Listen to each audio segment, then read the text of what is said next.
Uy kaibigan, anong saya na narito ka? Alam mo ba na mayroong isang salmo sa Biblia na iilang mangangaral ang nagtuturo sa kabuuan nito?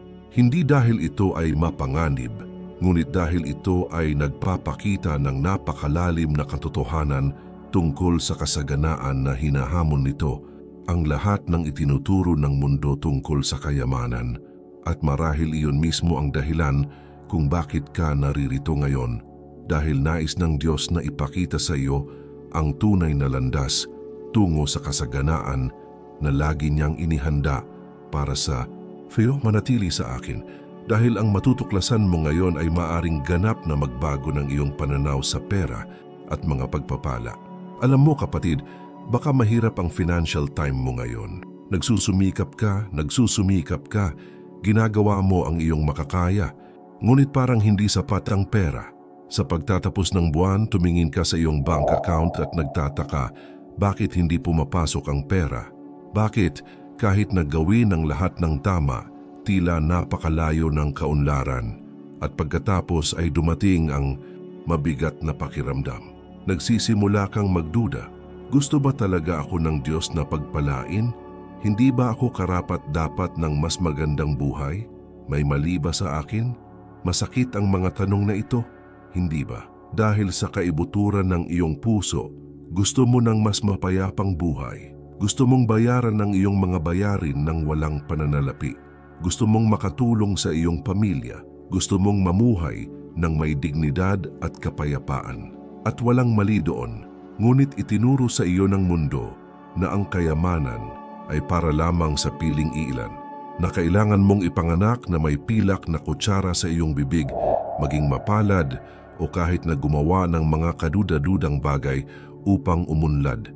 At ang simbahan kung minsan ay nalilito din ang iyong isip na pinaniniwalaan ka na ang pagiging mahirap ay pagiging banal, na ang pagnanais ng kaunlaran ay pagiging sakim. Hayaan mong sabihin ko sa iyo ang isang bagay ng buong pagmamahal ko. Hindi iyon totoo. Hindi kailanman ginusto ng Diyos na mabuhay ka sa kakapusan. Hindi niya kailanman nais na pasanin mo ang bigat ng kahirapan na para bang ito ay isang espiritual na krus. Ang kanyang kalooban ay laging pagpalain ka, paunladin ka at bigyan ka ng masaganang buhay. Pero may paraan at ang paraan na iyon ay nakatago sa isang salmo na kakaunti ang tunay na nakakaunawa. Ngayon matutuklasan mo kung ano ang awit na ito. Mauunawaan mo kung bakit napakalakas nito. At higit sa lahat, matututunan mo kung paano ilapat ang mga prinsipyo nito sa iyong totoong buhay, sa iyong trabaho, sa iyong pananalapi, sa iyong mga desisyon. Dahil hindi sapat na malaman mo lang ito, kailangan mong ipamuhay ang katotohanan ito. Kailangan mong hayaan itong baguhin ang iyong isip at ang iyong katotohanan. At nararamdaman ko sa aking diwa na wala ka rito kung nagkataon. Dinala ka ng Diyos sa video na ito dahil dumating na ang oras para maunawaan mo ang tunay na landas tungo sa kayamanan, yung hindi nakadepende sa swerte kundi sa pagkatao. Ang isa na hindi nagmumula sa mga shortcut ngunit mula sa integridad, ang isa na hindi panandalian ngunit walang hanggan. Bago tayo magpatuloy, gusto kong gumawa ka ng isang mahalagang bagay. Isulat sa mga komento, pinipili ko ang landas ng Diyos upang umunlad. Ipahayag ito ngayon. Dahil kapag idineklara mo ito, pinapagana mo ang isang bagay sa espiritual na mundo. Ang iyong pananampalataya ay gumagalaw at pinararangalan ng Diyos ang mga gumagalang sa kanyang salita. Sige, isulat mo na at sabay-sabay nating simulan ang paglalakbay na ito ng pagbabago. Ngayon, huminga ng malalim. Dahil kung ano ang susunod ay magbubukas ng iyong mga mata sa paraang hindi mo akalain. Ang salmo na ihahayag ko sa iyo ngayon ay ang awit 24. At marahil iniisip mo, ngunit alam ko na ang salmo na ito. Kapatid, alam ang mga salita ay isang bagay. Ang pag-unawa kung ano ang ibig sabihin ng mga ito para sa iyong pinansyal at espiritual na buhay ay isang bagay na ganap na naiiba. Sama-sama nating basahin ang mga unang talata. Nagsisimula ang salmo ng ganito, Ang lupa ay sa Panginoon at lahat ng naririto, ang mundo at lahat ng naninirahan dito. Awit 24, versikulo 1. Naiintindihan mo ba kung ano ang ibig sabihin nito?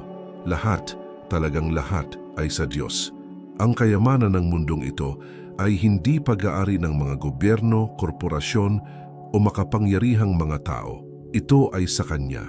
At kung ang lahat ay sa Kanya at ikaw ay Kanyang anak, kung gayon mayroon kang access sa probisyong ito, hindi sa pamamagitan ng merito ng tao, kundi sa pamamagitan ng espiritual na pamana.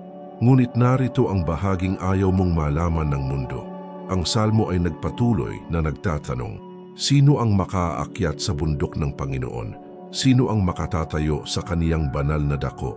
At ang sagot ay sumusunod kaagad, ang may malinis na mga kamay at may dalisay na puso na hindi itinaas ang kanilang kaluluwa sa kasinungalingan o nanunumpa ng pandaraya. Awit 24, versikulo 3 at 4. Naintindihan mo ba, ang susi sa kaunlaran ay wala sa mahiwagang ritual, hindi sa pag-uulit ng mga panalangin na parang mga formula. Ang susi ay nasa kung sino ka.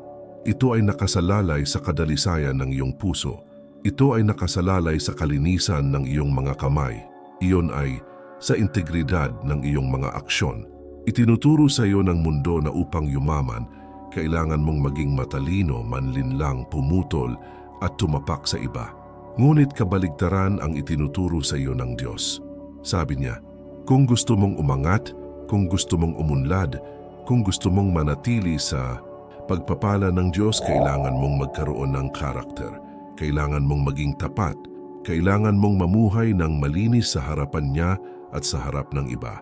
At narito ang bahaging ipinangangaral ng iilan. Sinasabi sa talatang 5, tatanggap siya ng pagpapala mula sa Panginoon at katuwiran mula sa Diyos ng kanyang kaligtasan. Matatanggap niya. Hindi naman siguro, hindi kung papalarin siya. Ito ay isang garantisadong pangako. Sino mang namumuhay ng may integridad, sino mang may malinis na puso, sino mang hindi ginagawang Diyos-Diyosan ang pera, tatanggap niya ang pagpapala. Pero makinig ka kapatid, ang pagtanggap ng isang pagpapala ay hindi nangangahulugan na ikaw ay magigising na isang milyonaryo bukas. Nangangahulugan ito na ang Diyos ay magbubukas ng mga pinto na walang sino man ang maaaring magsara. Nangangahulugan ito na magkakaroon ka ng karunungan upang gumawa ng mga tamang desisyon. Ibig sabihin ay uunlad ang iyong trabaho. Nangangahulugan ito na ang iyong isip ay mababago. At sa paglipas ng panahon, tiyaga at pananampalataya darating ang pagbabago sa pananalapi. Ang salmo na ito ay revolusyonaryo dahil inaalis ka nito sa pag-iisip ng espiritual na mga panlilinlang at inilalagay ka sa katotohanan ng walang hanggang mga prinsipyo. At gumagana ang mga prinsipyo. Lagi silang meron at palagi nilang gagawin. Ngayon ay maaari kang magtaka.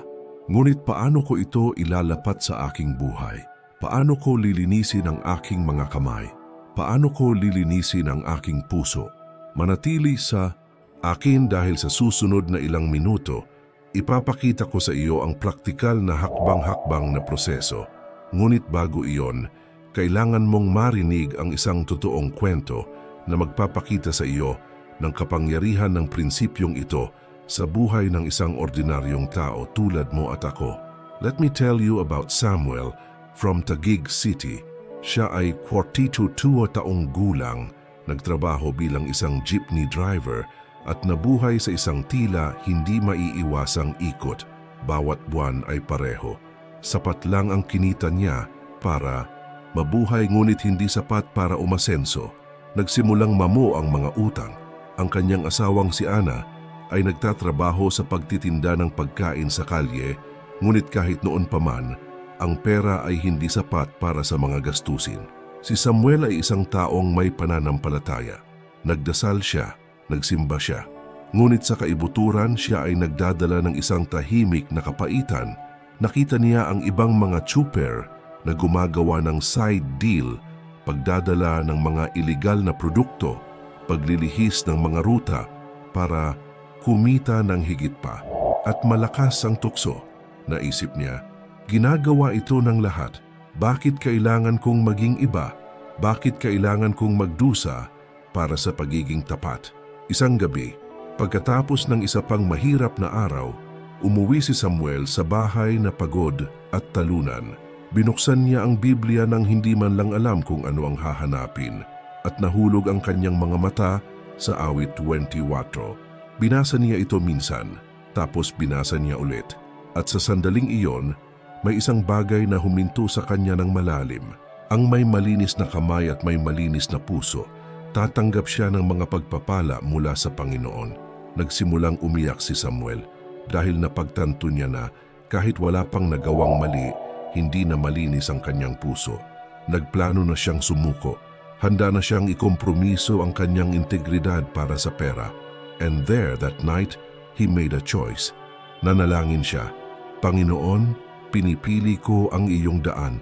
Hindi ko dudumhan ang aking mga kamay. Hindi ako gagawa ng Diyos-Diyosan ng pera. Nagtitiwala ako na pagmamay-ari mo ang lahat at ipagkakaloob mo sa akin. Sa mga sumunod na araw, walang nagbago. Sa kabaligtaran, ang mga bagay ay tila lumala. Ngunit pinanatili ni Samuel ang kanyang desisyon. Nagpatuloy siya sa pagtatrabaho ng tapat.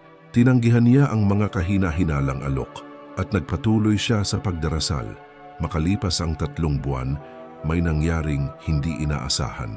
Ang isa sa kanyang mga regular na pasahero ay nagmamay-ari ng isang kumpanya ng transportasyon. Napansin ng lalaking ito ang katapatan ni Samuel, ang paraan ng pakikitungo niya sa mga tao, the way na hindi siya nag-overcharge, hindi mandaya. At isang araw, inalok niya si Samuel ng pagkakataon upang pamahalaan ang isang maliit na fleet ng mga van para sa kumpanya. Hindi makapaniwala si Samuel. Ito ay isang mas mahusay na posisyon, isang matatag at disenteng sweldo, at maaari pa rin siyang magpatuloy sa pagiging isang driver, ngunit ngayon ay may katatagan at paglago. Ngayon, makalipas ang 5 taon, si Samuel ay may sariling van. 2 driver ang pinapasukan niya at ang kanyang pamilya ay nabubuhay sa kapayapaan sa pananalapi. Ngunit ang pinakamahalaga, hindi niya kailangang madumihan ang kanyang mga kamay. Hindi niya kinailangang ikompromiso ang kanyang pagkatao dahil naunawaan niya ang itinuturo ng awit 24. Ang daan ng Diyos ay maaaring mukhang mas mabagal, ngunit ito lamang ang tunay na umaakay sa iyo pataas. Bago tayo magpatuloy, sagutin mo ako nito. Natigilan ka na ba para isipin kung ano talaga ang pumipigil sa iyo sa pananalapi? Kadalasan, hindi ito kawalan ng pagkakataon. Hindi ito kawalan ng trabaho. Ito ang iyong mindset. Ganyan ang pagtingin mo sa pera. Ito ay takot. Ito ay pagkakasala. Yung feeling na hindi ka karapat-dapat. At ito ang nasa isip ko na naghanda ako ng isang napaka-espesyal na mapagkukunan. Isa itong praktikal na gabay na tinatawag na baguhin ang iyong mindset at mabilis na paramihin ang iyong pananalapi. Sa gabay na ito, matututunan mo kung paano lumampas sa mental at espiritual na mga block na pumipigil sa iyong umunlad. Matutuklasan mo kung paano iayon ang iyong isip sa mga prinsipyo ng Diyos sa kayamanan at magkakaroon ka ng access sa mga praktikal na estratehiya, hindi walang laman na teorya, ngunit tunay na mga hakbang na gumagawa ng mga resulta. Ang material na ito ay nilikha para sa mga taong tulad mo na pagod na sa pamumuhay sa parehong siklo at handang tumalon ng pananampalataya at pagbabago. Huwag ipagpaliban. Sa bawat araw na ipinagpaliban mo ito, ay isa pang araw na nakulong sa parehong katotohanan. Pumunta sa unang nakapin na komento sa ibaba ng video na ito at i-download ang material habang available pa ito. Dahil ang pagkakaiba sa pagitan ng mga nagbabago at ng mga nakatayo ay simple. Ang desisyon na kumilos at ang desisyon na iyon ay maaaring nasa iyo ngayon. Kapatid, linawin natin kung ano ang ibig sabihin ng malinis na mga kamay. Hindi ito tungkol sa paghuhugas ng iyong mga kamay gamit ang sabon at tubig. Ito ay tungkol sa integridad sa iyong mga aksyon. Ito ay tungkol sa katapatan sa iyong ginagawa. Ito ay tungkol sa hindi panluloko, hindi pagnanakaw, hindi panluloko, kahit walang nanonood. Ang pagkakaroon ng malinis na mga kamay ay nangangahulugan na sa iyong trabaho, ibinibigay mo ang iyong makakaya. Kahit hindi nanonood ang amo, kahit na mas kaunti ang magagawa mo at walang makakaalam, nagtatrabaho ka ng may kahusayan dahil alam mong nakikita ka ng Diyos. Ang pagkakaroon ng malinis na kamay ay nangangahulugan na kapag nagbebenta ka ng isang bagay, hindi mo dinadaya ang customer. Hindi mo itinataas ang presyo dahil lang sa hindi alam ng tao ang tunay na halaga. Hindi ka nagtatago ng mga depekto. Kumilos ka ng may transparency. Ang pagkakaroon ng malinis na mga kamay ay nangangahulugan na kapag humiram ka ng pera, babayaran mo ito. Iginagalang mo ang iyong salita. Hindi mo tinatalikuran ang responsibilidad dahil ang iyong salita ay may halaga sa mata ng Diyos. Ang pagkakaroon ng malinis na mga kamay ay nangangahulugan na hindi ka nakikilahok sa mga malilim na pamamaraan. Kahit na ang iba ay gumagawa nito. Kahit parang madali lang dahil alam mo na ang maruming pera ay hindi nagdudulot ng tunay na pagpapala. At narito ang katotohanan, kapag nabubuhay ka ng ganyan, napapansin ng mga tao. Maaaring tumagal ng oras, ngunit napapansin nila. At ang pagtitiwala ay ang pinakamalaking pag-aari na maaaring magkaroon ng sinuman.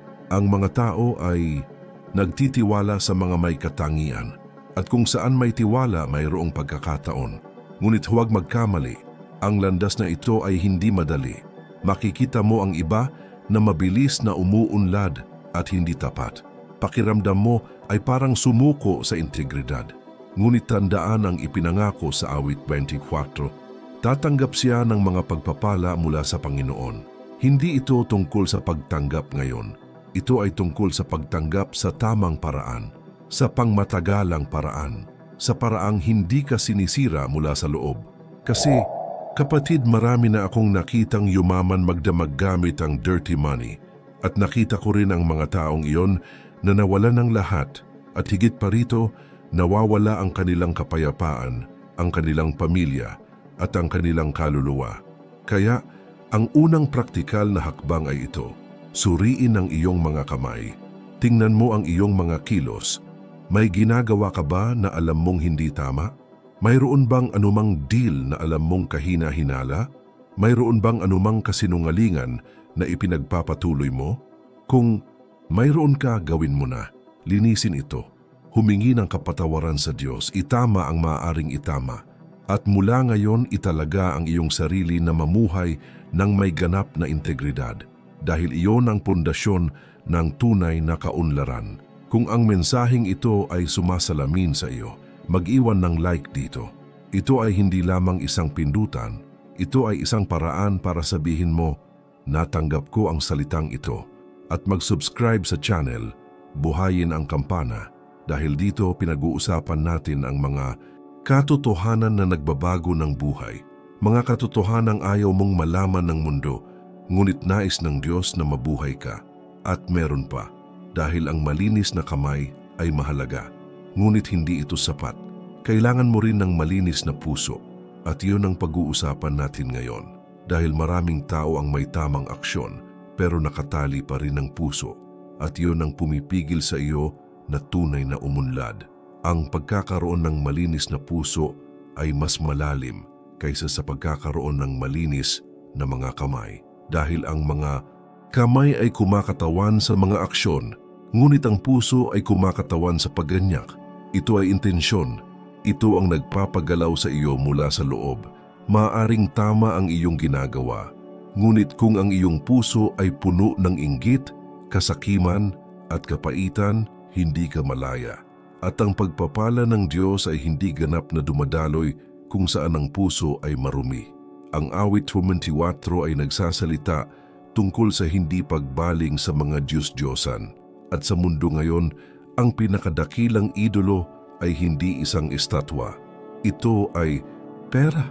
Kapag ginawa mong sentro ng iyong buhay ang pera, kapag iniisip mong malulutas nito ang lahat ng iyong problema, kapag handa kang gawin ang lahat para dito, ginawa mo itong idolo at hindi ibinabahagi ng Diyos ang kanyang puso sa mga Diyos-Diyosan. Gusto niyang mauna, hindi dahil makasarili siya, kundi dahil alam niya na siya lang ang makakapagbigay sa iyo ng tunay na kailangan mo. Ang pera ay hindi nagdadala ng kapayapaan. Ang pera ay hindi naghihilom ng mga sugat. Hindi pinupunan ng pera ang kawalan. Diyos lang ang gumagawa niyan. Kaya ang pagkakaroon ng dalisay na puso ay nangangahulugan ng pagmamahal sa Diyos higit sa lahat. Nangangahulugan ito ng pagtitiwala sa Kanya kahit na ang mga bagay ay hindi nagdaragdag. Nangangahulugan ito na hanapin muna ang Kanyang kaharian. Alam na ang lahat ng mga bagay na ito ay idaragdag sa iyo. Ang pagkakaroon ng malinis na puso ay nangangahulugan din ng pagpapatawad. Nangangahulugan ito ng paglabas ng sama ng loob sa mga nanakit sa iyo. Nangangahulugan ito na huwag magtanim ng sama ng loob sa mga may higit sa iyo dahil ang inggit ay nagpaparumi sa puso at ang maruming puso ay hindi makakatanggap ng mga pagpapala. Hayaan akong magtanong sa iyo ng isang bagay ng buong pagmamahal. Ano ang nasa gitna ng iyong puso ngayon? Diyos ba ito? O nag-aalala tungkol sa pera? Pasasalamat ba? O bitterness ba? Ang isang dalisay na puso ay hindi nangyayari sa isang gabi. Ito ay isang proseso, araw-araw na desisyon na hanapin ng Diyos, ipagtapat ang iyong mga kasalanan, hilingin sa Kanya na linisin ang mali sa loob mo. At kapag ginawa mo iyon, may mangyayaring supernatural. Nagsisimula kang makakita ng mga bagay na naiiba. Ang pera ay huminto sa pagiging iyong Panginoon at nagiging iyong kasangkapan. Ang trabaho ay humihinto sa pagiging pabigat at nagsisimulang magkaroon ng layunin. At ang pagpapala ng Diyos ay nagsimulang dumaloy. Kapatid, pag-usapan natin ang isang bagay na napakaseryoso at totoo. Ang pera ay hindi masama. Hindi kailanman sinabi ng Biblia na ang pera ay kasalanan. Ang sinasabi ng Biblia ay ang pag-ibig sa pera ang ugat ng lahat ng kasamaan. Nakikita mo ba ang pagkakaiba? Maaari kang magkaroon ng pera at gamitin ito sa kabutihan para alagaan ang iyong pamilya, para makatulong sa iba, upang palawakin ang kaharian ng Diyos.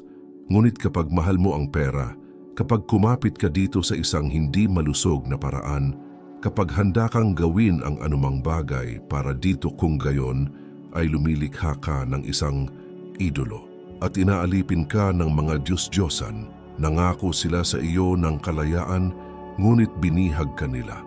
Nangako sila sa iyo ng kaligayahan, ngunit iniiwan ka nilang walang laman. Nangako sila sa iyo ng seguridad, ngunit ninakaw nila ang iyong kapayapaan.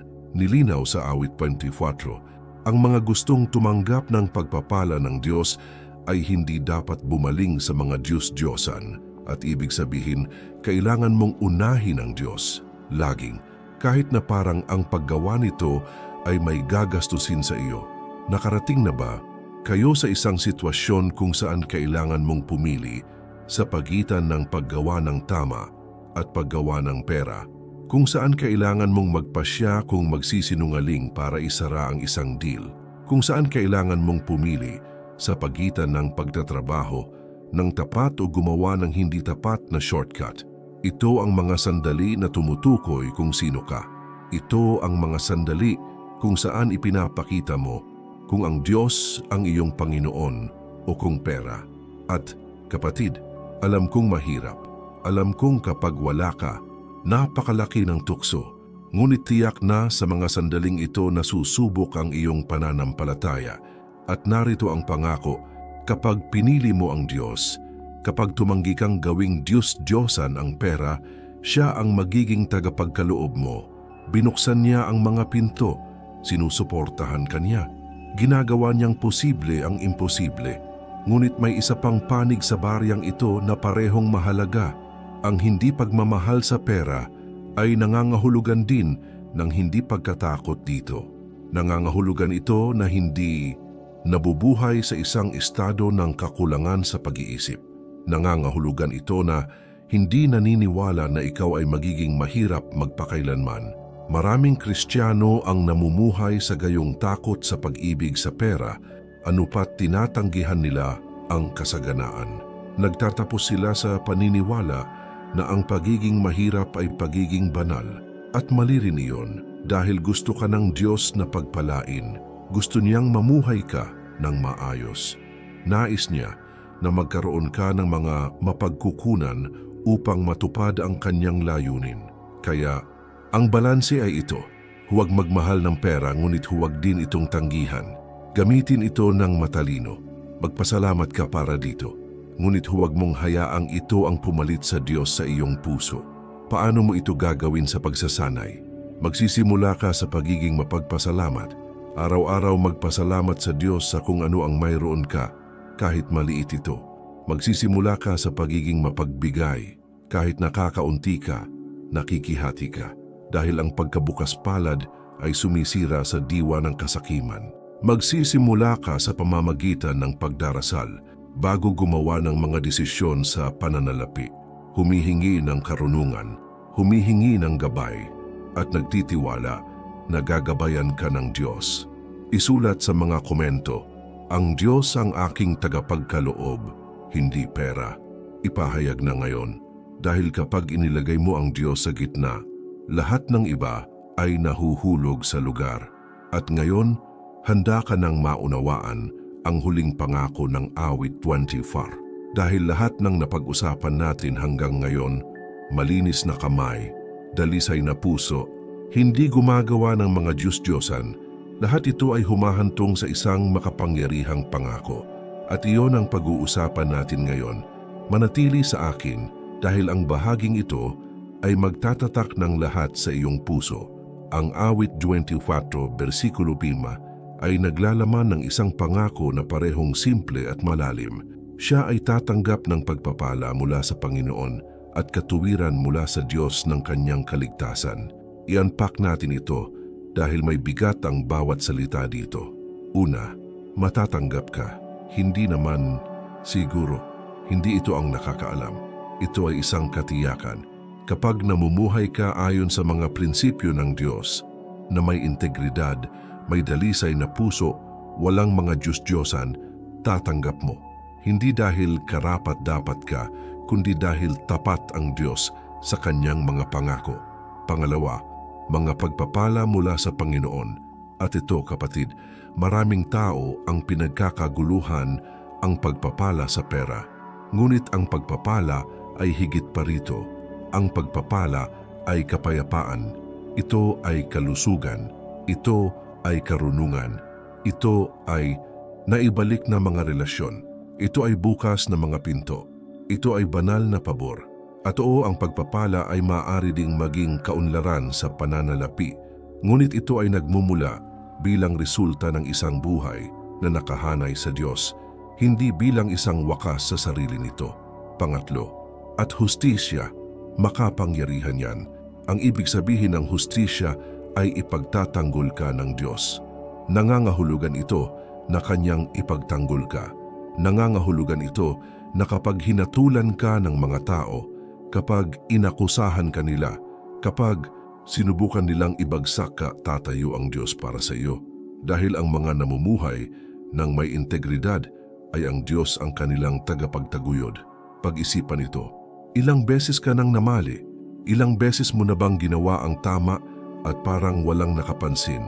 Ilang beses ka nang nagsumikap at nakuha ng iba ang kredito? Ilang beses ka na bang naging tapat at parang ang hindi tapat ay nakakakuha ng higit sa iyo? Alam kong masakit, ngunit makinig sa pangakong ito, nakikita ng Diyos at magdadala siya ng hustisya. Hindi sa paraang inaasahan mo, ni sa oras na gusto mo, ngunit gagawin niya. At kapag ginawa niya ito, walang makakapagpawalang bisa nito. Binago ng pangakong ito ang lahat dahil inaalis ka nito sa mapagkompetensyang pag-iisip. Hindi mo na kailangang subukang patunayan ng anumang bagay sa sinuman. Hindi mo na kailangang humabol sa pagkilala. Ginagawa mo ang iyong makakaya, mamuhay ng may integridad at hayaan ng Diyos na bahala sa iba. At alam mo ba kung ano ang mangyayari kapag nabubuhay ka ng ganyan? Mayroon kang kapayapaan, kapayapaan sa iyong puso, kapayapaan sa iyong isipan, at ang kapayapaang iyon ay mas mahalaga kaysa anumang material na kayamanan. Pero meron pa, kapag natanggap mo ang pagpapala ng Diyos, hindi mo ito matatanggap para lamang sa iyong sarili.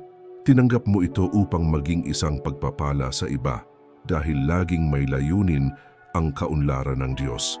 Pinagpapala ka niya upang mapagpala mo ang iyong pamilya, komunidad, kapwa mo. At pagkatapos, ang kayamanan ay titigil sa pagiging makasarili at nagiging mapagbigay. Ito ay tumigil sa pagiging akumulasyon at nagiging multiplikasyon dahil kapag nagbigay ka, mas binibigyan ka ng Diyos. Kapag nagbahagi ka, pinupuno ka ng Diyos. At tungkol sa pagbabahagi, ang mensaheng ito ay masyadong mahalaga para itago sa iyong sarili. Kung naantig nito ang iyong puso, kung nagmulat ito ng iyong mga mata, ibahagi ang video na ito ngayon. Ipadala ito sa kaibigang iyon, sa miyembro ng pamilyang iyon na kailangan ding marinig ito dahil ipinagkatiwala sa iyo ng Diyos ang katotohanan ito upang ikaw ay maging daan ng pagpapala sa buhay ng iba. Ngayon, magpatuloy tayo sa huling bahagi. Paano mo ito ipinamumuhay araw-araw? Paano mo pinananatili ang pangakong ito sa Diyos? Paano ka hindi sumuko sa kalagitnaan? Dahil ang pagdinig tungkol dito ay isang bagay, ang pamumuhay dito ay iba. At iyon ang pag-uusapan natin ngayon. Kapatid, lahat ng napag-usapan natin sa ngayon ay maaaring mukhang maganda, nakaka-inspire, makapangyarihan, ngunit kung hindi mo ito ilalapat, walang magbabago. At ayokong iwanan mo ang video na ito na nakakaramdam lang ng emosyon. Gusto kong umalis ka na nagbago, kaya praktikal na pag-usapan natin. Paano mo ipinamumuhay ang mga prinsipyong ito araw-araw? Una, simula ng iyong araw sa Diyos. Bago kunin ang iyong telepono, bago magmadaling lumabas, maglaan ng 5 minuto upang manalangin, upang basahin ang isang taludtod, upang humingi ng karunungan. Dahil kapag inuna mo ang Diyos sa umaga, inihanay mo ang iyong puso sa buong araw. Pangalawa, sa bawat desisyon na gagawin mo, tanungin ang iyong sarili, pinaparangalan ba nito ang Diyos? Ito ba ay naaayon sa integridad na ipinagkaloob ko sa pamumuhay? Kung ang sagot ay hindi, huwag gawin ito, kahit na mukhang advantageous, kahit walang makakaalam, dahil nakikita ng Diyos at pinararangalan niya ang mga nagpaparangal sa Kanya. Pangatlo, magpasalamat. Araw-araw, magpasalamat sa isang bagay, kahit maliit lang, dahil ang pasasalamat ay nagbubukas ng puso upang makatanggap ng higit pa. At ang pusong nagpapasalamat ay pusong hindi kumakapit. Ikaapat, magsanay ng pagiging bukas palad. Huwag maghintay na magkaroon ng marami para magsimulang magbigay. Magsimula ngayon sa maliit na mayroon ka. Tulungan ang isang tao, ibahagi. Dahil kapag nagbigay ka, sinisira mo ang scarcity mindset sa loob mo. Ikalima, magtrabaho ng may kahusayan. Anuman ang iyong gawin, anuman ito, gawin mo ang iyong makakaya. Hindi para pahangain ang mga tao, ngunit dahil alam mong ginagawa mo ito para sa Diyos. At kapag gumagawa ka ng ganyan, nagbubukas ang Diyos ng mga pinto na hindi kayang isara ng sinuman. Pang-anim, huwag mong ikumpara ang buhay mo sa iba. Huwag tumingin sa paligid upang makita kung sino ang mas mabuti o mas masama kaysa sa iyo. Tumutok sa iyong sariling paglalakbay. Magtiwala sa oras ng Diyos para sa iyong buhay dahil hindi siya nagmamadali. Mas interesado siyang hubugin ang iyong pagkatao kaysa bigyan ka ng mabilisang pera. At narito ang isang katotohanan, nakakaunti ang pinag-uusapan ng mga tao. Magkakaroon ng mahihirap na araw. Darating ang mga sandali na gugustuhin mong talikuran ang integridad. kapag naramdaman mong nag-aaksaya ka ng oras sa pagiging tapat. Ngunit sa mga sandaling iyon, alalahanin ng awit 24, tandaan ang pangako. Ang pinagpala ay tatanggap ng mga pagpapala mula sa Panginoon. Huwag kang susuko dahil hinuhubog ka ng Diyos. Inihahanda ka niya para sa isang pagpapalang mas malaki kaysa sa iyong naiisip. At kung susuko ka ngayon, mawawala ang lahat ng itinayo niya sa iyo. At paalala lang, kung hindi mo pa na-download ang material na nabanggit ko dati, available pa rin ito. Ito ang gabay na baguhin ang iyong mindset at mabilis na paramihin ang iyong pananalapi. Makakatulong ito sa iyo na isabuhay ang lahat ng ito sa mas malinaw at mas layunin na paraan. Ang link ay nasa unang nakapin na komento sa ibaba ng video na ito. Huwag palampasin ito dahil ang material na ito ay maaring ang nawawala sa iyo upang sa wakas ay gawin ang susunod na hakbang. Ngayon, isara natin ang mensaheng ito ng isang bagay na iuukit sa iyong puso, isang bagay na dadalhin mo habang buhay. Huminga ng malalim dahil ang konklusyon ay tatatakan ang lahat ng napag-usapan natin. Nakarating na tayo sa dulo, kapatid, at umaasa ako na sa sandaling ito may nagbago sa loob mo, hindi lang sa isip mo kundi sa puso mo. Ang awit 24 ay hindi isang lihim na code. Ito ay hindi isang magic formula. Ito ay isang landas ng integridad, pananampalataya at ganap na pagtitiwala sa Diyos. At ang landas na ito ay maaaring mukhang mahirap, maaaring mukhang mabagal, ngunit ito lamang ang magdadala sa iyo sa kung saan ka nais ng Diyos. Ang mundo ay patuloy na nagsasabi sa iyo na kailangan mong maging matalino, na kailangan mong manlinlang, na kailangan mong tapakan ng iba upang makarating doon. Ngunit ikaw, mula ngayon, alam mo ang isang bagay na hindi alam ng mundo. Ang tunay na landas tungo sa kayamanan ay hindi ang shortcut, ito ay integridad.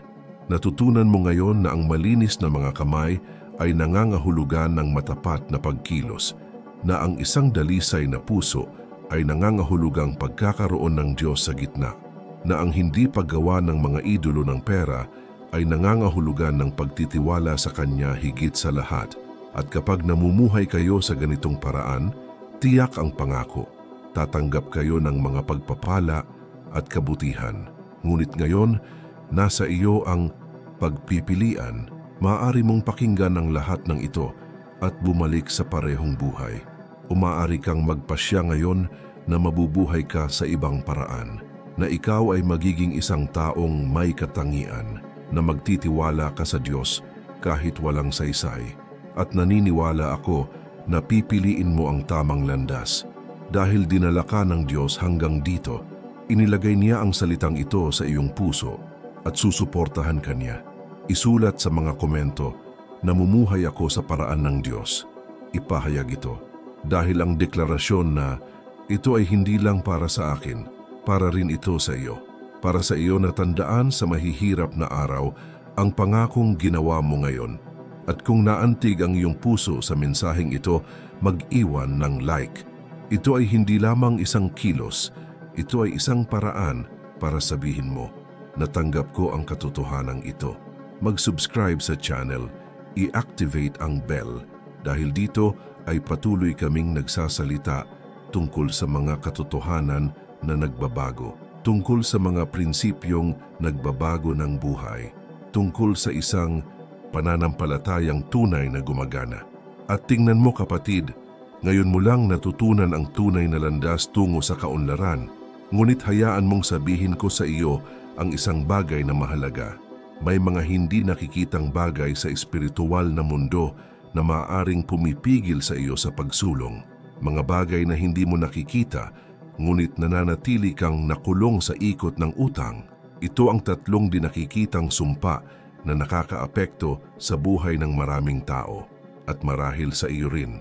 Mga sumpa na nagpapahirap sa iyo ngunit ang pera ay hindi umaabot. Makakatipid ka, ngunit palaging kulang ang natitira sa katapusan ng buwan. Na nagpapanatili sa iyo na bihag sa utang kahit na sinusubukan mong makawala dito. At kung hindi mo sisirain ang mga sumpang ito, kahit na sa pamamagitan ng pagsunod sa mga tamang prinsipyo, mananatili kang nakulong. Kaya naman mahalaga ang susunod na video na lumalabas sa iyong screen ngayon. Tinatawag itong 3 Invisible Curses That Keep You in Debt. Discover how to break. Free. I-click ito ngayon. Huwag ipagpaliban dahil kailangan mong malaman kung ano ang mga sumpang ito at kung paano masira ang mga ito minsan at para sa lahat. Nais ng Diyos na ganap kang palayain at magsisimula na ito ngayon. Pagpalain ka nawa ng Diyos, kapatid. Naway protektahan ka niya. Lumiwanag nawa ang kanyang mukha sa iyo at naway mabuhay ka mula sa araw na ito bilang isang taong nakakaalam ng tunay na landas tungo sa kayamanan at malaya sa lahat ng sumpa. See you sa susunod na video.